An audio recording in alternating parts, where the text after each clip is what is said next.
23장 47에서 50절까지, 47에서 50절까지 다 같이 합독하시겠습니다. 또 천국은 마치 바다에 치고 각종 물고기를 모으는 그물과 같으니 그물에 가득함에 물가로 끌어내고 앉아서 좋은 것은 그릇에 담고 못된 것은 내어 버리느니라. 세상 끝에도 이러하리라. 천사들이 와서 의인 중에서 악인을 갈라내어 풀무불에 던져 넣으리니 거기서 울며 이를 갈리라. 아멘.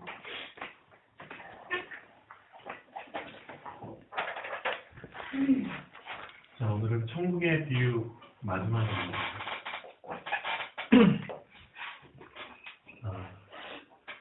오늘 그 천국의 비유를 보면은 상당히 그 중요한 단어가 이렇게 몇 개가 나오는데요. 그 중에 하나가 구분입니다.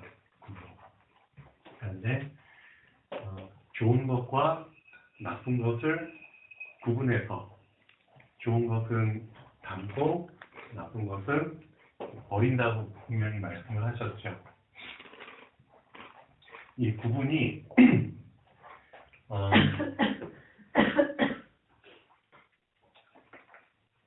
이게 하나님께서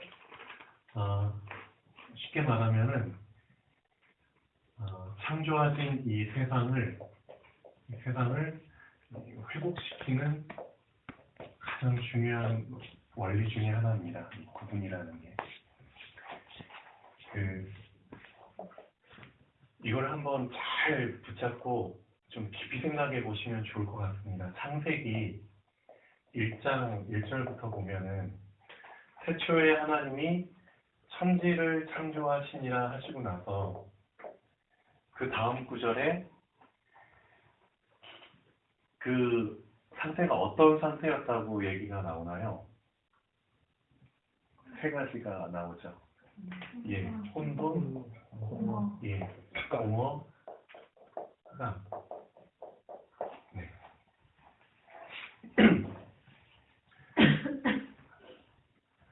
이 세 가지 상태에서 이제 이거를 뒤집는 것, 그렇죠? 정반대로 하는 것이 회복이죠. 어떻게 보면 되게 간단한 겁니다. 그렇다면은 흑암의 반대는 빛이죠. 예. 하나님이 이 천지를 창조하시고 나서 그거를 회복해 나가시는 방법 중에 하나입니다. 그 다음에 공허의 반대는 뭐죠? 충만. 그렇죠. 그러니까 뭔가 채워짐이죠. 공허는 이제 텅 빈 상태잖아요. 허무한 상태. 그러면 그 텅 비고 허무한 상태에 뭔가 채워지면 된다는 거죠. 그 다음에 혼돈의 반대는 질서. 예, 질서죠. 질서. 그래서 하나님께서 택하신 첫 번째 날의 방법이 가장 먼저 회복시키기 위해서 필요한 게 빛이라는 거죠. 빛이 있으라 하시는. 그렇죠? 이 빛 하나만으로 사실은 이 세 가지가 다 회복이 된 겁니다. 흑암만 있었는데 빛이 생겨버렸고요. 그 빛이 공허한 공간에 채워지게 된 겁니다. 그리고 하나님께서는 그 빛으로 어두움과, 그렇죠, 낮과 밤을, 빛과 어두움을 나누셨다는 거죠. 구분해 주셨다는 겁니다. 그러니까 질서를 잡으셨다는 겁니다. 빛의 영역과 어두움의 영역. 상당히 중요한 의미입니다. 그래서 하나님께서는 이 흑암, 공허, 혼돈을 회복시키는 방법으로 빛을 선택을 하셨고요. 그 다음에 이 빛 안에서 더 세세하게 이 세상을 어떻게 회복을 시켜 나가셨냐면은 두 번째 날에는 뭘 구분하셨나요? 계속 구분을 하십니다. 나누시면서 구분을 해주시는 겁니다. 뭐와 뭐를 나누셨나요? 두 번째 날. 육지와 하늘과 땅. 물이 있었죠, 물. 네. 물이 꽉 차 있었는데, 그렇죠. 위의 물과 아리우물을 구분할 수 있는 공간을 하나님이 만드신 겁니다. 그게 바로 궁창입니다. 하늘이죠. 구분을 두신 겁니다. 즉 혼돈의 그런 공간을 질서 있게 구분을 하신 겁니다. 그 다음에 세 번째 날은 어떻게 구분하셨나요? 세 번째 날. 물들이 있는 공간인데, 그렇죠? 그렇죠. 물이 모이는 공간과 물이 없는 공간. 물과 물. 그렇죠? 육지를 구분하신 겁니다. 그렇게 하면서 하나님께서 계속 질서를 세워가십니다. 어떻게 보면 이 구분이라는 게 상당히 중요한 하나님의 이 세상을 통치하시고 회복하시는 원리 중에 하나입니다. 없애시는 게 아닙니다, 하나님은. 그렇죠. 인정하십니다. 그런데 어두움은 어두움이 있어야 될 곳에 딱 있게 하신 거죠. 혼돈의 상태로 있게 하신 게 아니라, 그렇죠. 딱 질서를 두시면서 있어야 될 곳에 있도록 그렇게 딱 영역을 나누시는 겁니다. 그래서 뭇과 물이 나뉠 수 있도록. 그 다음에 뭇이 있는 곳에는 자 씨를 맺는 열매들이 자랄 수 있도록 그렇게 구분을 두셨죠. 넷째 날은 궁창에 그렇죠 하늘의 광명체를 두셔서 그렇죠? 빛을 발할 수 있도록. 그래서 낮의 광명체 태양, 밤의 광명체 달 그런 거를 두셨고 하나씩 하나씩 채워가시는 겁니다. 그 다음에 다섯째 날 뭐죠? 하늘에 그렇죠? 날짐승들을 채워주시고 물에 물짐승 그렇죠? 물고기들을 채워주시고 여섯째 날에는 무치에 있는 들짐승들 그런 걸 채워주시고 사람을 만드시죠. 그게 하나님의 회복하시는 방법입니다. 빛을 만드시고 이 공허한 공간에 하나씩 하나씩 채워가시면서 어떻게 질서를 구분을 두시면서 채워가신다는 거죠. 그러니까 이게 어떻게 보면은 하나님이 전도를 통해서 그렇죠? 이 세상을 회복시켜 나가는 방법입니다. 전도도 어떻게 보면 이 원리입니다. 이 세 가지를 어떻게 하나님이 정반대의 그렇죠? 그런 방법을 취하시면서 회복시켜 나가시는가. 한번 잘 생각해 보시면은 엄청난 것을 붙잡을 수 있습니다. 그렇구나, 그렇구나. 흑암, 공허, 혼돈 이 세 가지만 딱 바꿀 수만 있다면 그게 어떻게 보면은 하나님이 원래 애초에 계획하셨던 그 세계를 회복하는 길이죠. 그렇죠? 전도의 원리가 이 안에 들어 있습니다. 빛, 채워짐, 질서.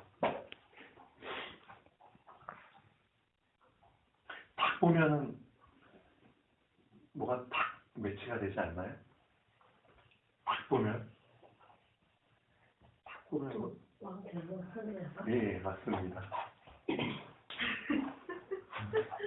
네, 맞습니다. 한번 잘 매치시켜 보시죠. 딱 보면은 하나님 나라 세 가지 원리가 딱 매치가 되지 않습니까? 억지로 맞추는 건 아니지만 다 진짜 매치가 됩니다. 진짜 내 질서, 그렇죠? 채워짐, 공허한 곳에 채워지는 거죠. 현장을 의미하는 거죠. 현장에 이런 하나님께서 원하시는 시스템이 하나씩 하나씩 채워지는 겁니다. 얼마나 좋나요? 빛. 뭘 의미하죠? 빛. 선지자적인, 그렇죠? 그런 의미가 있잖아요. 질서. 이거는 통치를 의미합니다. 왕. 그래서 오늘 말씀드리고자 하는 게 왕의 비유입니다. 천국은 마치, 그렇죠? 그래서 저번에 이제 제사장에 대한 부분을 천국으로 비유했고요. 그 다음에 선지자 얘기했고요. 오늘은 왕의 관점으로 천국을 해석을 하면 될 것 같습니다. 한번 본문 다시 한번 보시죠. 여기서 어떻게 왕의 어떤 원리를 발견할 수 있을지 딱 보면 이제 보이시죠? 천국은 마치 바다에 치고 각종 물고기를 모는 그물과 같으니 그물에 가득함에 물가로 끌어내고 앉아서 좋은 것은 그릇에 담고 못된 것은 내버리는다. 즉 왕은 처분을 내릴 수 있는, 그렇죠? 처분할 수 있는 권한이 있기 때문입니다. 그렇죠? 구분을 지어서, 그렇죠? 구분을 지어서 처분을 내릴 수 있는 권한이 있는 겁니다. 그러니까 천국을 그렇게 비유를 하셨습니다. 그물과 같다고. 근데 우리가 여기에서 붙잡아야 될 게 또 하나가 있죠.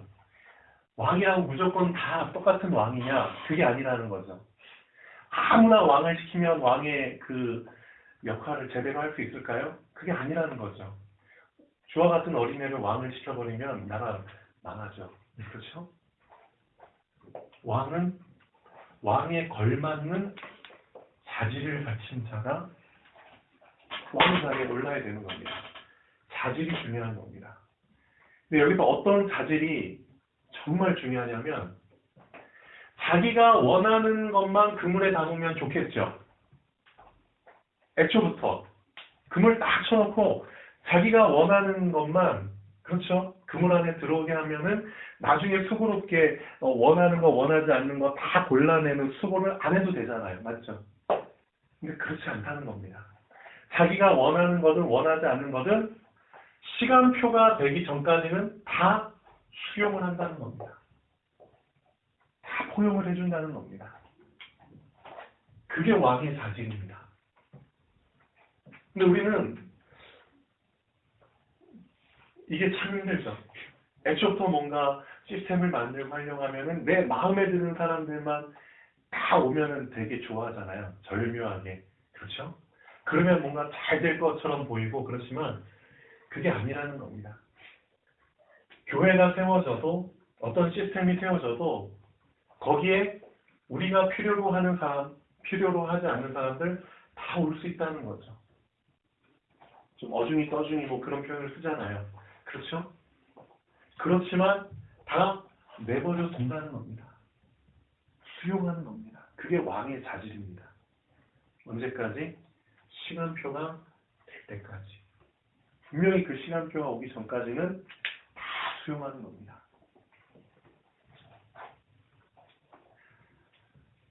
이런 자질을 갖춰야지만 사실상 저는 그 왕의 그 시간표를 붙잡았다고 생각을 하고 있습니다. 아무나 이 시간표 붙잡을 수 없거든요. 힘들죠.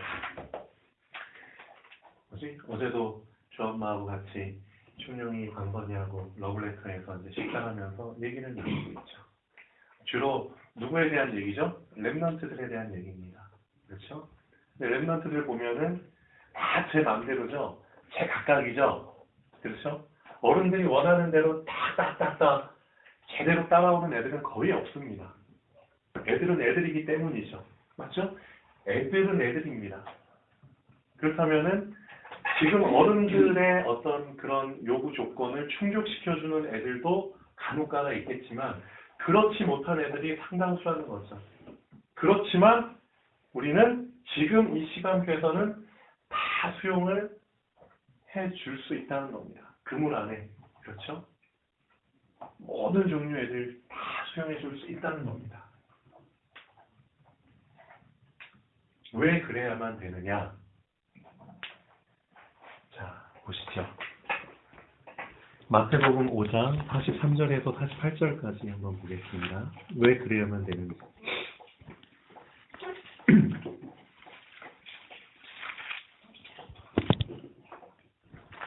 마태복음 5장 43절에서 48절까지 또 네 이웃을 사랑하고 네 원수를 미워하라 하였던 것을 너희가 들었으나 우리는 꼭 이러고 싶죠. 이웃만 사랑하고 원수는 미워하고. 그러니까 아예 구분을 짓는 겁니다. 어떻게? 내가 원하는 물고기만 나는 잡을 거야. 원치 않는 거는 아예 뭐 그런 식의 마인드죠. 그런 그릇이라는 겁니다. 그러니까 상당히 제한적인 그릇이죠.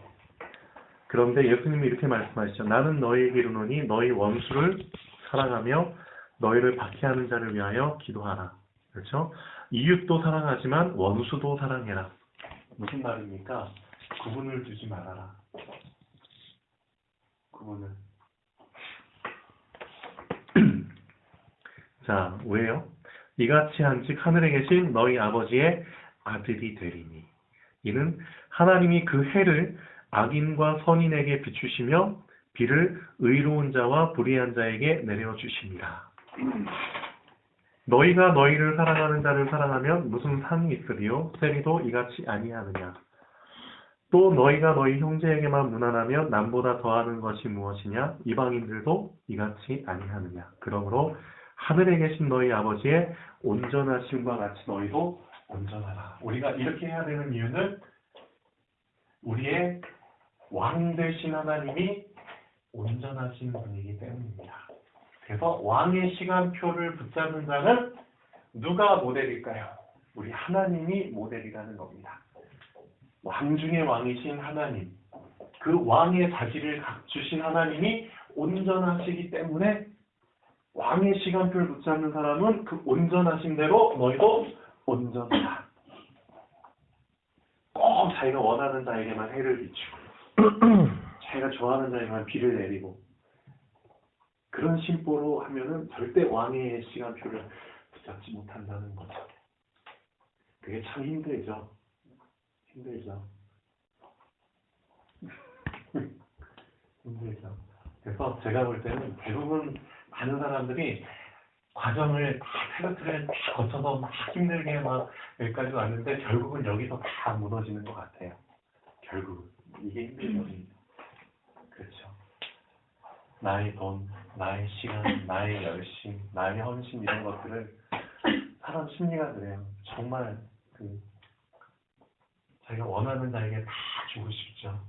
근데 그렇지 않은 자에게도 동일하게 줘야 되는 이유가 있습니다. 누가복음 17장 11절에서 19절까지 보시죠. 예수님의 방법입니다.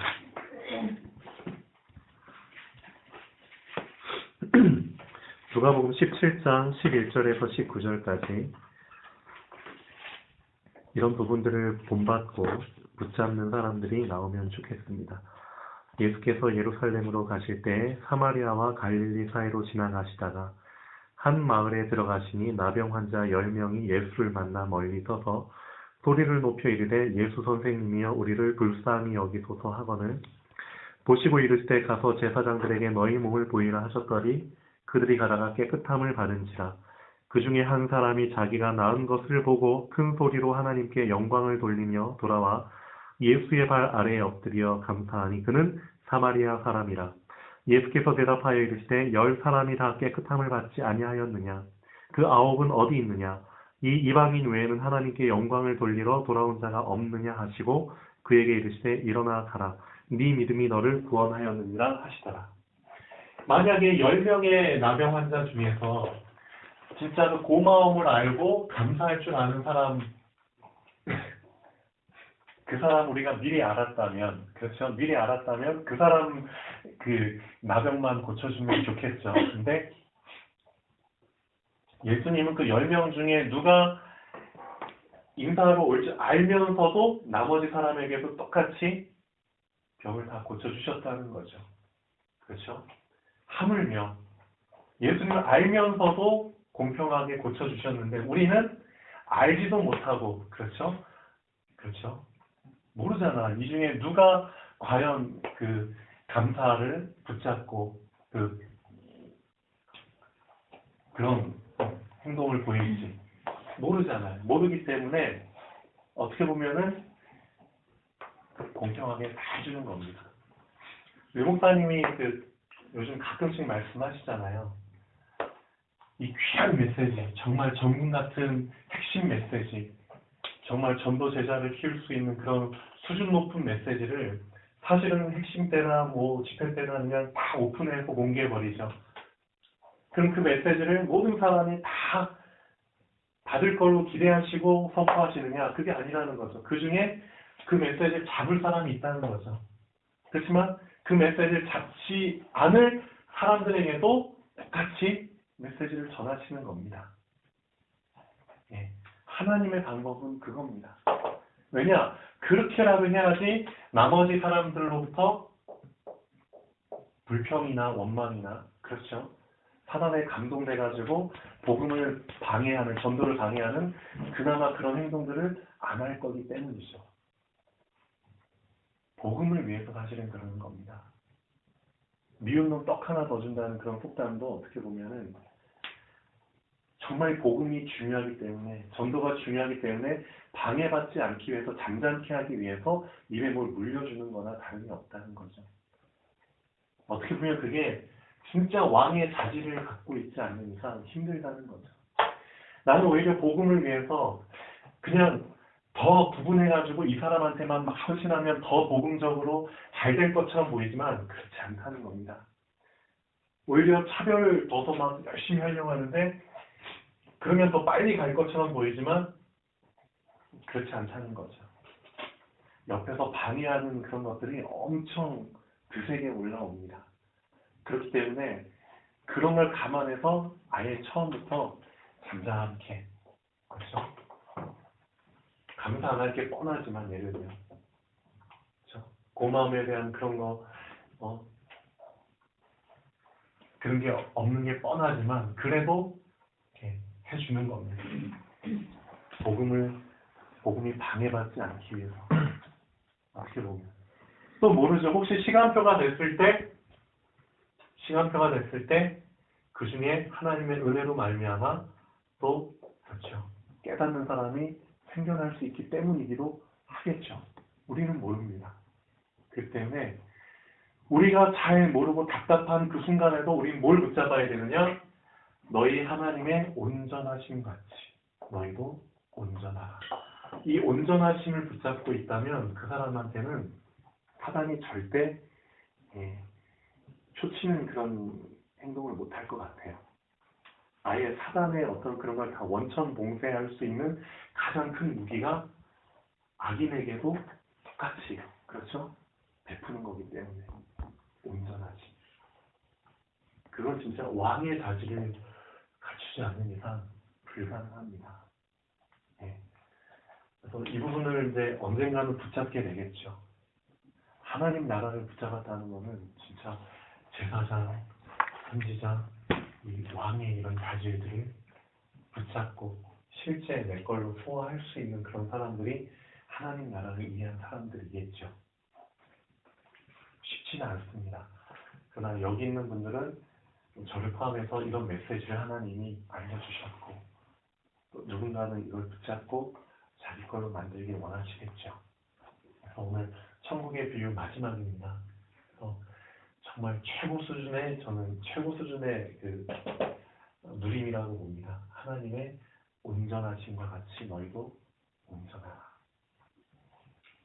그게 진짜 사단을 결박시키고 사단을 무력화시키는 최고 방법 중의 방법입니다.